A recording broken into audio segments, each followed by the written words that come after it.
सोचिए आपने नया स्मार्टफोन ईएमआई पर लिया। पहले महीने किश्त भर दी, दूसरे महीने भी ठीक रहा, लेकिन तीसरे महीने किसी वजह से ईएमआई नहीं भर पाए।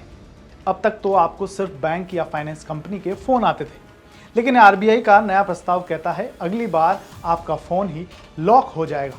सही सुना आपने, रिजर्व बैंक ऑफ इंडिया विचार कर रहा है कि अगर कोई ग्राहक ईएमआई नहीं भरता तो बैंक या एनबीएफसीज उन ग्राहकों के मोबाइल फोन को रिमोटली यानी दूर से ही लॉक कर सकते हैं।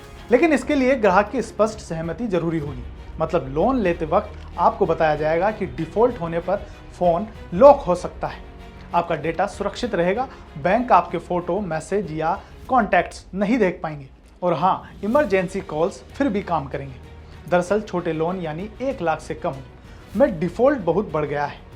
सबसे ज़्यादा ईएमआई मोबाइल फ़ोन और इलेक्ट्रॉनिक्स पर अटकती है। बैंक और फाइनेंस कंपनियों का कहना है कि अगर रिकवरी आसान हो जाएगी तो वे और लोगों को आसानी से लोन दे पाएंगे।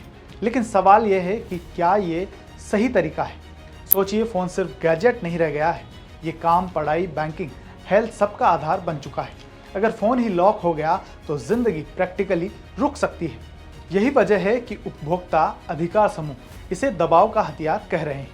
पिछले साल आरबीआई ने ऋणदाताओं को इस तरह के फ़ोन लॉकिंग ऐप्स का उपयोग बंद करने का निर्देश दिया था, लेकिन वित्तीय संस्थानों के साथ परामर्श के बाद अब इस पर फिर से विचार किया जा रहा है।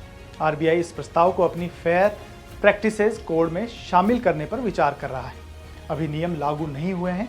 अगर लागू हुए तो छोटे लोन की वसूली जरूर आसान होगी, लेकिन साथ ही आरबीआई को यह भी देखना होगा कि आम लोगों के अधिकार और जरूरी सेवाएं प्रभावित न हो। इस पूरी जानकारी पर आपकी क्या राय है, कमेंट बॉक्स में जरूर बताएं।